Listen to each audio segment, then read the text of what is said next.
Hey NAI football fans, Corey Thorpe here with another edition of the NAIF Ball Podcast, powered by AdCraft USA, your custom apparel, merch, and uniform experts. Our friends at AdCraft have been with us for many years now. They've run web stores for us multiple times. These guys are NAI fans and family who are experts in the apparel and merchandise world. AdCraft allows you to take the hassle out of ordering. Let their knowledgeable design and customer service staff handle everything from hosting the store online, shipping the product, and helping your customers so you can get back to the game. Find them online at adcraftusa.com. All right, NAI football fans, this is Corey Thorpe back with another edition of the NAIF Ball Podcast, powered by AdCraft Custom Apparel and Merch. Rocking a different Grandview t-shirt because, why not? The best since 1974, the GOATs. This is another AdCraft shirt. Love it.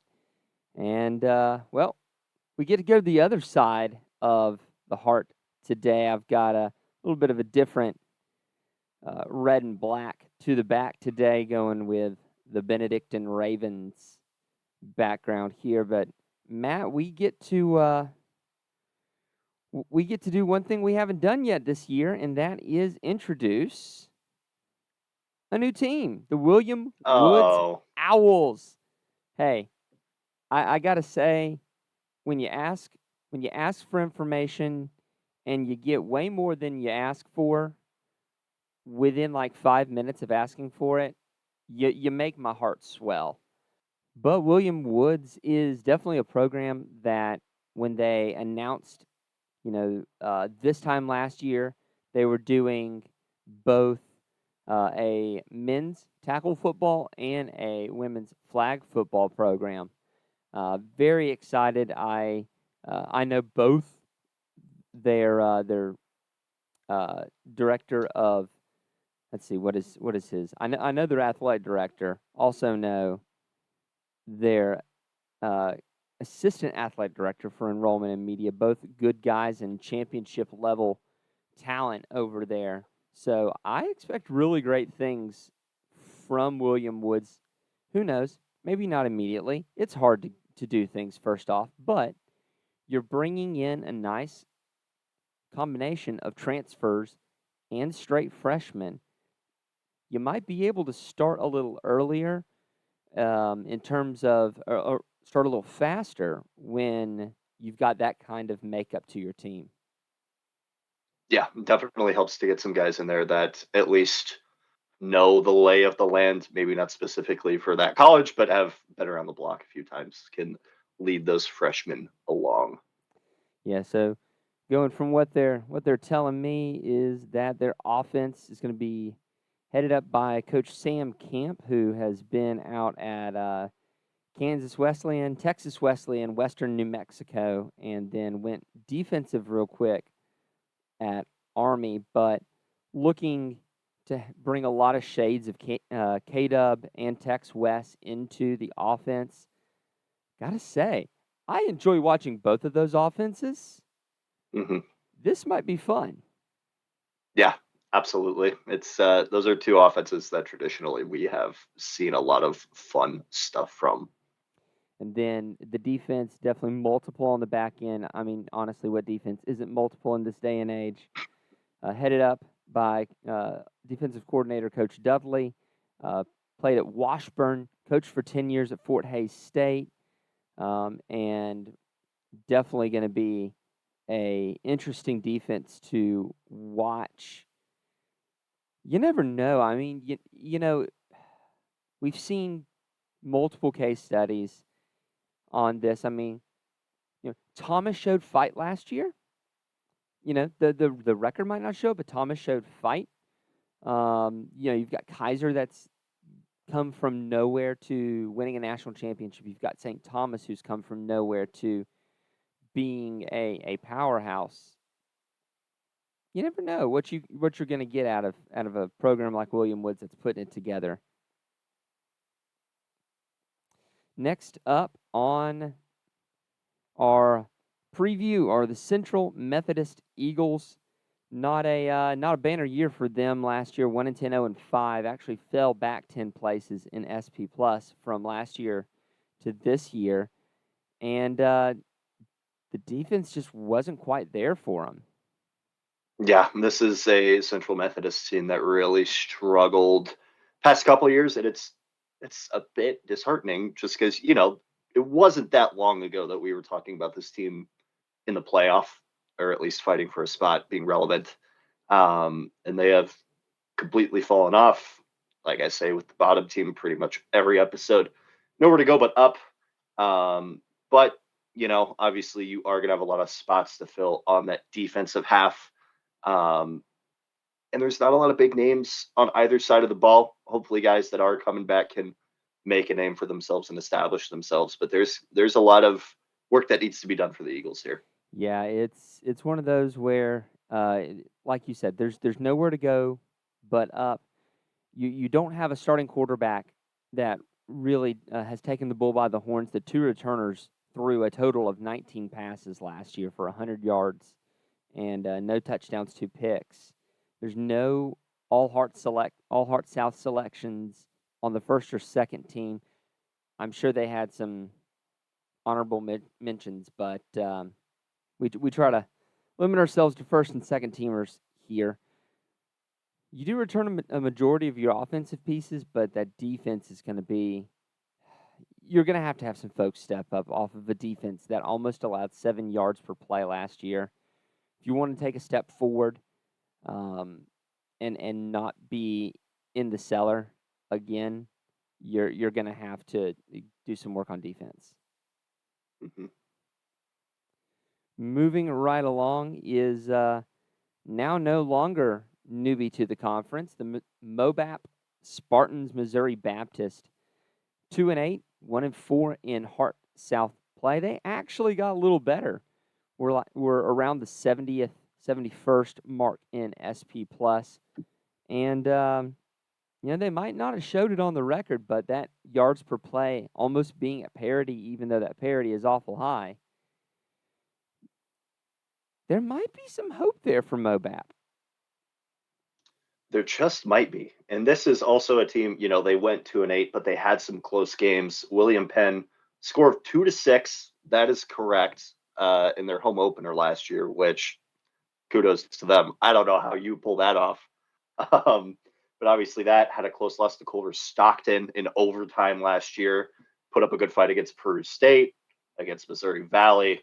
Mid-American Nazarene, too. Notably, they only lost by one touchdown in that game. This is a team that record-wise wasn't quite there. Didn't have the coin flip their way a few times. But they return a lot of pieces. I'm excited to see this Missouri Baptist team. They've been building to something pretty competitive here, and they've shown that they have fight in them, and I think that's important. Obviously, Cale Brunner and Giovanni Sains coming back are going to be the two main guys for them this season, but they do also lose, excuse me, a lot of pieces. Yeah, Raekwon Ramsey being the one that stands out to me. Blake Kite as well. Obviously, you lose a running back that was a second teamer. Anytime you do Mm-hmm. that, that's not always what you want there. That's generally going to be a good pick. Yeah, Juvenoy Sains there, first teamer defensive line. One thing, you know, Missouri Baptist definitely always on top of their game on social media, and anyone who is really putting out there on social media to the level that MOBAP is, you are going to be working towards getting it right eventually. Because if if your socials are championship level, your team usually isn't far behind. Yeah, we are in a day and age where the social media and digital presence of your football program is super important. And at the NAI level, especially getting a lot of these recruits, it's important for them to show some form of media literacy, show that you are with the times. Because there are a lot of programs that still don't do that, and it hurts them a bit in recruiting and how people view their program. So kudos to Mobat for doing that. I also think it's important to note too, while a lot of their all conference guys from last year are leaving, they do have a lot of pieces coming back on both sides of the ball. Maybe not guys that were first, second team all conference caliber, but definitely guys who have been around and know the program. And I think that's a good omen for them. Yeah, when you bring back most of your offense, it's always a good sign. We talk about so often the quarterback wide receiver connection. And when you look at them, you're returning Jordan Simpson and you're returning a guy like Gavin Claude at your wide receiver spot. That is a huge piece for you to be able to offensively take that next step forward. Definitely look for Mobap to take a step up here in the Heart South. You know, Matt, one crazy thing about the Heart South is that uh, the top two winningest programs in the entirety of the NAIA both reside in this division. Can't spread it around. No, Negatory, Ghost Rider, you can't do that. We can't be spreading the love to other conferences and divisions. But the number 2 team was number 1 until a few years ago, but proudly holds that number 2 is NAI royalty. Missouri Valley. Valley will roll. Moval had a great season last year by recent standards, finding a 5-5 record. That 500 mark is definitely something that we have not really seen out of Missouri Valley uh, in recent years. When you put a program with history on an upward trajectory, you never know what can happen. You never do, and this is a Missouri Valley team, like you said, that has struggled a lot in recent years. Finally found their footing last season. Had a pretty good year. Obviously, going 5-5 is pretty good. Going 2-3 in a pretty upper heavy section of this conference is also pretty impressive. But I think for this team next year, you got a lot of holes to fill. A lot of your main guys are unfortunately stepping out of the program. Yeah, and to that end as well, you're also breaking in a new slash old slash has been around a minute head coach Casey Korean, who is at Peru State in 2020, Mm-hmm. 2021. Has been in the CFL, has been in the NFL, coming back to head up Moval. Um, so we'll see what we got, but you look at it. Here's the thing that stands out to me on this. You're losing a first team all conference running back and 2 first team all conference offensive linemen. And when you're losing, especially something like that, where you've got these 3 interconnected pieces, that's going to be a toughie. Mm-hmm. It's it's understated how important physicality is on the offensive side of the ball. And you're losing 2 first team all conference guys. If you're first team all conference on the O line, like you're a tough guy, you're a physical guy. That's just the way it is in football. And having a first team all conference running back, like this was a team that was able to move the ball efficiently on the ground last year. And not having that piece, or at least not having it set in stone what that piece is going to look like next year, it's going to be tough on the offensive side of the ball. You got to be able to do it all, especially in this side of the heart. Yeah, and what also stands out to me here is that when we're looking at the defense, um, it may not look like it from kind of the way we do it, but when you look at the numbers, they only bring back like maybe 1 or 2 defensive linemen, Mm. period, that had any significant playing time last year. We kind of when we run our numbers for defense, we kind of set the floor as, did you have double digit tackles? Did you get to 10? Because if you're a rotational piece on the D line, you might pick up 17 tackles. You're not going to be at the top of the tackle charts, but you're still a piece that we need to think about for the year coming up. We're only looking at like 1, maybe 2 defensive Mm. linemen. Demetrius Hunt is going to be leading that charge, and it's so low that you're returning half of your DBs, and you're still returning. Few for us is somewhere between 20 and 40% of your um, statistical returnees from last year. So you're talking about few is a pretty low bar. Um, that's kind of scary. Hmm. You know, I you're think losing that much on the offensive line. and you're losing that much on the defensive line. Yeah, I think too with the new head coach though, you're looking at the guys who have come back and you're saying, look, you guys have proven that you can get it done. We're going to do things a bit differently than what we're used to because obviously that wasn't quite working to the same standard that you want to be at.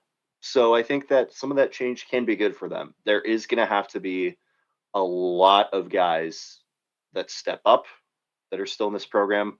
You're going to have a lot of pressure on those younger guys, like that freshman class coming in, probably is also going to be a key factor in their success this coming season. There's a lot of question marks about this Missouri Valley team, but there's new life in it. So, they've proven that they can compete again. They got new guys in there. I think that there is at least something to be hopeful for this program. Well, that we'll take a quick break, and we'll hear a word from our friends at AdCraft. So you want to create and sell custom merch for your team or business. That's exciting, but where do you begin? How much inventory should you order? How do you distribute orders? AdCraft has your answers. Streamline the way you offer custom merch by utilizing our risk-free web store service. We ship directly to each customer, and we have the fastest turnaround in the game. Raise funds for your team or get merch to your employees and patrons. Contact AdCraft today, and let's bring your merch to life. That is exactly what they do, and they do a heck of a job at it.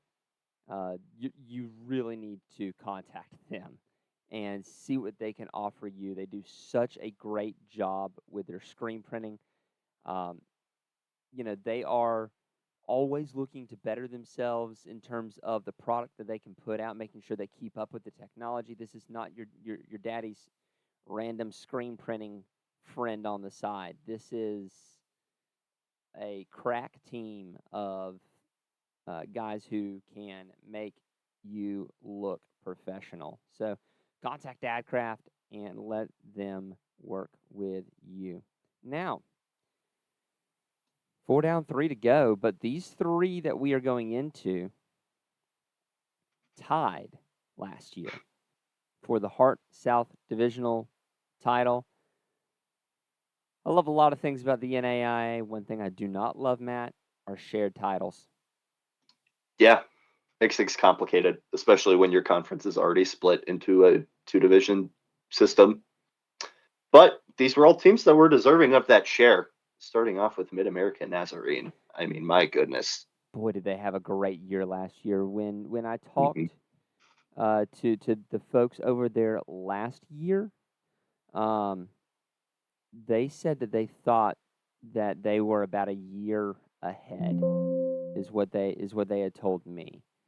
So they really thought that last year was really going to be their year. And in terms of their growth, I think they hit that. Off the field, you're going to be opening a new football stadium on October 19th. On-campus football stadium. Such a big, hairy deal. And honestly, if Mid-America had gotten the love early in the polls, like Benedictine and Baker did, I Mhm. really think it would have been a much harder choice for the selection committee to have left them out of the playoffs. I agree. And this is, you look at a guy like Adrian Parsons who is returning for them. This guy absolutely lit it up on the offensive side of the ball last year, being a first team all conference nod there. Absolute gunslinger, throwing to guys like EJ Rogers, throwing to guys like Mitchell, who's also helping you on the special team side of things, and a decent O line to boot. And you'll notice at the bottom there, no all heart guys, all conference guys that are leaving. That's huge. But the one guy that is leaving that somehow didn't make all conference is defensive back Anthony Sow, who signed a contract with some team called the Atlanta Falcons. It's pretty good. Yeah, pretty good. Don't know how that guy misses, your first and second team if he's Right? signing a pro contract, but I don't make those decisions. Neither do So, I. I mean, but you've got Parsons who is sitting there slinging it 3,300 yards, only 8 interceptions, and you're talking about a yards per play of 9.298 every time he touches the ball. It's either an incompletion or it's an 18-yard gain. Yeah. And he's doing that at a 64% clip. I mean, so it's not like you're missing half the time either. Mm-hmm. That's a good quarterback right there. They've Yep. I mean, got some. this offense, man, they've been really exciting to watch the past few seasons. Yeah. But also, I think it's important to note that their defense has come a long way as well. And they're returning pretty much all those guys: John Brown, Ethan Pritchard, Elias Carson, and a long snapper to boot. Not defensive, but hey, we love our specialists here. Got to shout out Blaine Blevins. Yeah, that's a 2-year starter for them at center as well. Does all the snapping. It's a snap specialist. Love that. Oh, absolutely. And you're talking about guys like Ethan Pritchard, who is a senior, 7.5 tackles for loss, 38 tackles. Uh, Jaden McWilliams, who was an all-conference selection there, Ronald Huff, Marcus Flores, Calvin Broussard. Basically, you're bringing back dadgum near everyone. And, yeah, all of your D-line, most of your linebackers, all your DBs on a defense that was 44th and can get better. Mm-hmm. Matt, what is the ceiling this year for this Mid-America team? I mean, it feels like this might be kind of their biggest shot at the open window. Absolutely. You want to talk about having a window, having quote unquote the year? This is definitely the year. And obviously, this is a top heavy half of the conference. It's always tough. But I think if you want to get over that hump, this is the year that locker room's got to be looking around, looking like, guys, this is it. We can do this. But they do have some competition that they will have to be able to beat ahead of them. Yeah, they do. That's pretty cool as well. We talked about Moval earlier with having the second most amount of wins in the NAIA. Well, number one, it's the Baker Wildcats, the winningest team in NAIA football history. Went to the playoffs last year, played a very good game against, I believe, Louisiana Christian, if I remember correctly, if that's the orange team, the other orange team they faced off against. So I remember it was an orange-on-orange matchup there. 20th in SP+, 17th ranked offense, 22nd ranked defense. This was a really, really good team. You're talking about, being able to put it together. Now you've got a second-year head coach in there that has been able to impact. And Matt, how that second year of a new head coach's tenure is often one where you see a meteoric rise.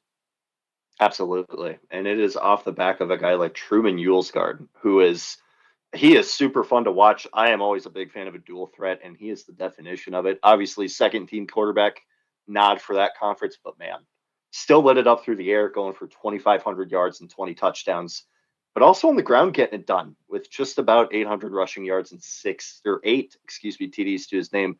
This is an offense that is dynamic. This is an offense that was explosive. They did a lot of fun stuff last year. They're returning a lot of those guys that contributed. Yeah, you look at a guy like Gavin Greenwood, who caught 613 yards worth of passes from the tight end position. The two that I want to point out here that returning may or may not be kind of an iffy statement. It's going to be Toby Thomas and Cannon Carn. Sustained injuries during the season that required some work in the off season, and it's possible that you don't see one or both of them during the season, that they might take red shirts. And so that's tough, because I'm going to tell you, Cannon Carn has been a good backer for a few years now. This is a guy that's 87 tackles, 7.5 for loss, 8 picks, 5 pass breakups from the linebacker position. So you're looking at a guy that can cover in space. That's a really nice luxury to have from the linebacker position. Absolutely. And it'll be really unfortunate if they aren't stepping on the field. But at the very least, those are guys that know what's going on and are very good at what they do. So they can coach up a little bit. You know, they'll be around the program still. They'll be able to help the rest of that linebacker unit along, which they do return a good chunk of. Obviously, Zach Kramer, the other linebacker on this list of guys returning, he'll be coming back. Also at this safety position, Thad Metcalf in that secondary is also a monster.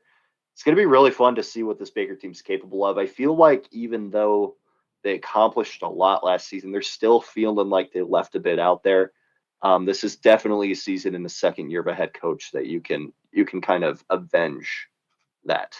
3 names that we can't leave without talking about leaving. Rashawn Graves, who stepped in in the shadow of a guy who set the all-time NAIA rushing career yardage mark and acquitted himself nicely last year with 960 yards, 12 touchdowns, is headed out. Shane Squirlow, who I swear I've been talking about Shane Squirlow for 14 years now for Baker, is headed out, and Jaleel Lafitte is headed out. 4 picks, 8 pass breakups for Lafitte. You know, you've got a majority coming back on either side. And honestly, the big question is, to me, with what Mid-America is doing and what we're about to see, can Baker take the next step? Or are they going to be able to hold serve? Or what are we looking at from this Baker squad? Mm-hmm. It's gonna be hard to tell. It's kind of in the same breath that we talked about Morningside on the GPAC episode. Yeah. The ceiling isn't quite defined. I think even more so for Baker than like a Mid American Nazarene team because 100% that pretty much all those guys are coming back. Baker, you have a couple spots to fill. You have a couple injuries. You have a dual threat quarterback that kind of raises that ceiling up of what can get done. I don't know. It's an interesting case because Baker obviously has made that climb back. They're very good. They're very well coached, and like you said, that second season for a new head coach, there's usually that rise. So I don't. It's hard to tell. This is going to be a fun football team, though. I know that much, and they're going to be very competitive. And they're going to be very good again. And last but not least is a college who has been in the news recently. Something about somebody's kicker talking out of graduation. I don't know. Something. That happened to Benedictine. Sure did. That, and I heard that, and I'm like, wait. So you're telling me that you're gonna fault a guy for talking about traditional values at literally one of the 2 most conservative Catholic universities in the United States of America? My dude Look, played to his audience. the writing was kind of on the wall there. Obviously, a lot of people have been talking about Benedictine for some not so great things recently, but we can talk about the great things with football because they are damn good at it. You I'll are tell you not what. kidding. Yeah. I mean, 12th in SP Plus last year, 15th on both sides of the ball on that SP Plus ranking. They don't make the playoffs. They lose that last game of the season, and that made for chaos. But I'm going to tell you, when we talk about who they've got coming back, it's a doggone laundry list. This is just the offense, and it's 7 people long. It's just the Extensive. offense. You return your second team quarterback in Jackson Dooley, who was extremely good, 8 yards per attempt, 2,454 yards, 32 touchdowns. You're bringing back Dalton Witherspoon, who almost cracked 1,000 yards rushing and cracked 250 yards receiving, 23 yards every time my man touched the ball through the air. Jacob Gathright, 869 yards, 12 touchdowns. Jay Sean Todd, first teamer wide receiver, first team kick returner, first team athlete. Sure. And I mean, oh, I forgot to put in Tanner Zimmerman. That's 8. You return back 3 all-conference offensive linemen. Matt, this is offensively, this is extreme. It's not even to mention, though, that we still have to talk about the defense. We have quite literally an entire D line of all conference guys coming back, Yeah. which is absurd. Absolutely absurd. Baker, Heron, Harris, Johnson. I mean, these guys were tearing it up all season last year. Ugh, I know. on paper, this team is horrifying if I'm playing these guys.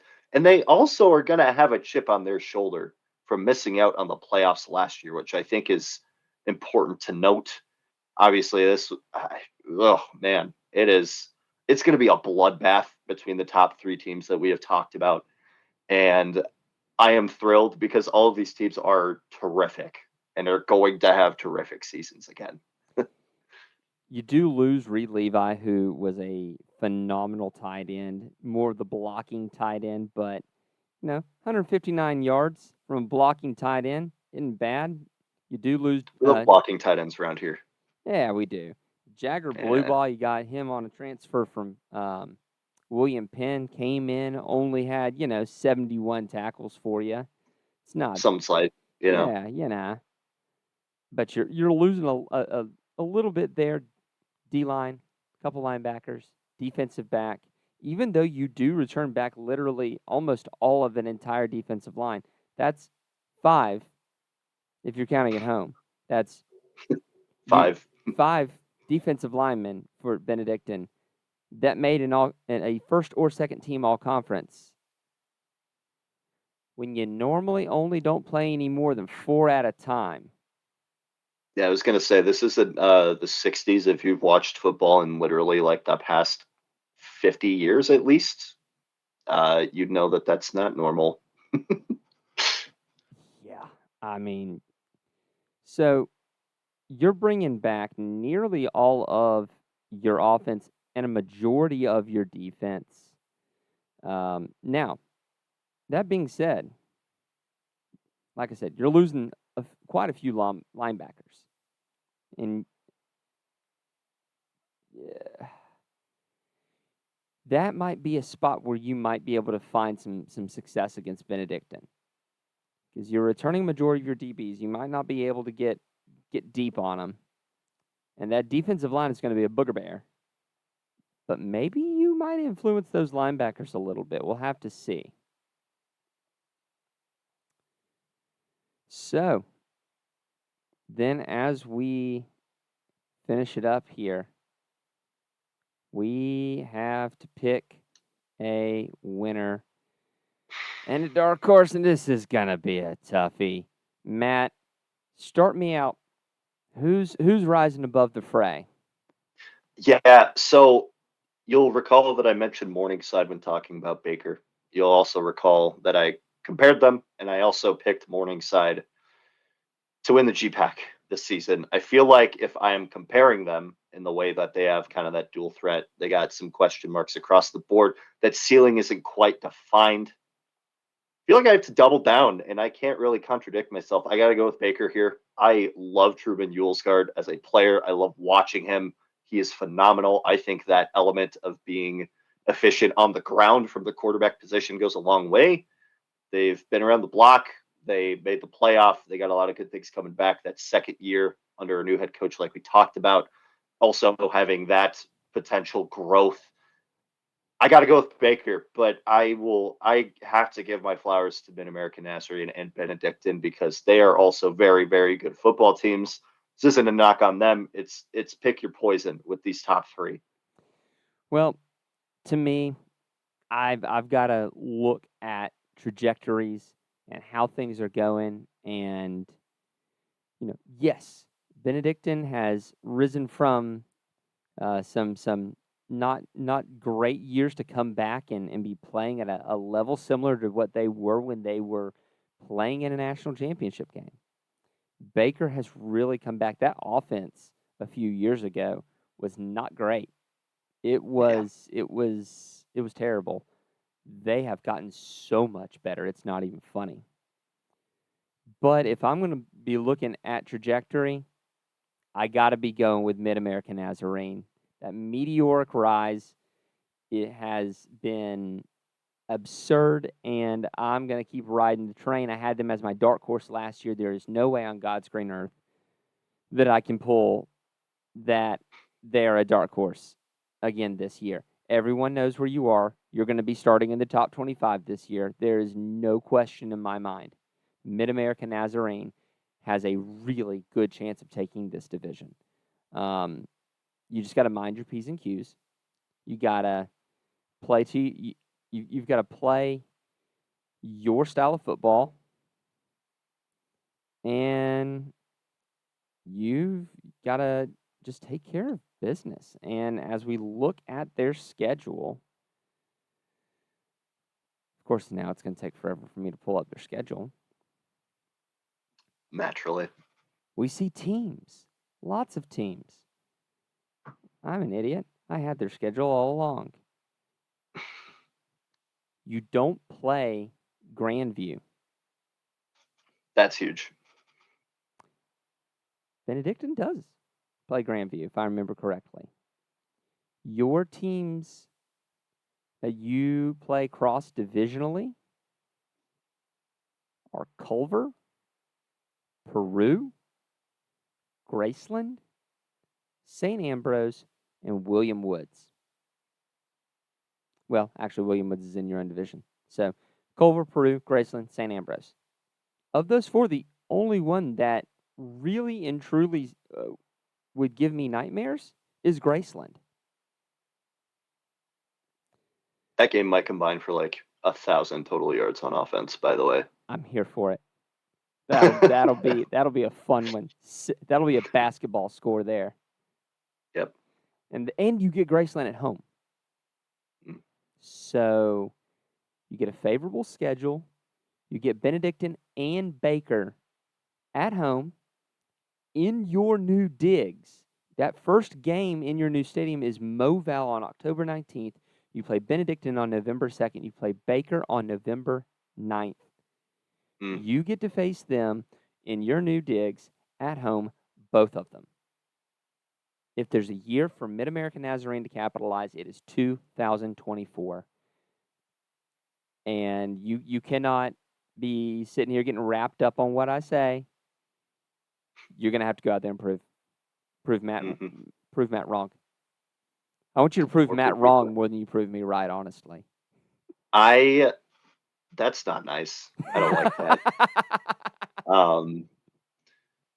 Anyways, but yeah, you're not wrong. It's hard for me to not agree. I obviously stated my reasons for why I picked Baker, but man, this Mid-American Nazarene team can do a lot of damage this year. They're going to be really fun to watch. Who are you going for your dark horse, Matt? I played for Dakota Wesleyan. People know this. And when I think of Dakota Wesleyan a couple of years ago, when I was a senior, they went 2-9. And the year after they returned a lot of guys, after a season where you lost a lot of those coin flip games, you go, 6-5. There is a team in this conference, Missouri Baptist, who is on a very similar trajectory. Now, granted, Dakota Wesleyan hasn't played that third year, and they lose a lot of guys, but man, it is hard for me to look at what Missouri Baptist has coming back on paper and see how close a lot of their games that they lost were and think that they are going to be in the cellar again. I mean, this is on paper a pretty good team, and the record I don't think reflects how competitive they were last year, and I think they can really surprise some people. Well, Matt, I'm gonna take a page out of your book and go with the vibes pick for my dark horse. I'm vibing with William Woods. The Owls. I'm going You're with the going with Owls. the I'm Owls. going with the Owls. Look, Love it. you have nothing to lose. Your entire season is house money. You've got guys who have come from hither and yon to come together and play. Your starting quarterback is a transfer from Benedictine. You've got two running backs that transferred out of Bethel of Kansas. You've got a guy out of Virginia Wise on your offense. You've got a transfer out of Northeastern State in Oklahoma that's coming in for your defense. You have a interesting combination of these transfers and your freshmen that I feel could make life interesting. And I don't think this is going to be my hot take here. I don't think William Woods will be the bottom team when we come back here and do this next year. It'll be fun to see. They definitely have a lot going on. So what does that mean now in our look at our toughest conferences in divisions? Well, the numbers are not going to be some of your friends this week. The Heart South, on average, 47.5, tracks them above the GPAC by about 0.3 of a spot on average, which that ruins a lot of my narratives, Corey. I hope you realize that. which obviously unnerves my co-host. As it, I mean, that's pretty impressive. You're talking Yeah. about a team that is right up there with the GPAC, who is consistently one of the best conferences. But how about standard Have deviation? What do you these think? numbers considered my feelings? I don't think they have. And I don't think that's fair. Numbers don't care about your feelings, Matt. Don't care about anyone's feelings. They can be great at standard deviation too, can they? Yeah, they can. Now they are kind of close to the Heart North on this one, and the GPAC is a little better on this one as well. Obviously, when you've got a team like Northwestern, you're going to be all right. So overall, the GPAC is still number 2, Matt. You're still right there, but We're safe for now. objectively, when you look at the numbers, both from an average standpoint and a standard deviation standpoint, the Heart South last year was closer to the GPAC in terms of conference performance than it was to its counterparts in the Heart North, and that might ruin someone's day. Yeah, I have a feeling we're gonna have a lot of Heart North fans that aren't gonna be too happy about that. But hey, the numbers don't care about my narratives. They certainly don't care about anyone else's. So welcome to the club, pal. Yeah, I look at them and I go, "Ooh, isn't that interesting?" So that is all for this week. It's we're getting deep into it. Next week we get into the Bissell division of the KCAC, which Matt, the KCAC is going to throw absolutely at some point all of my predictions out the window when my conference standing things are going to go completely out the window when they rejigger the entire flipping division.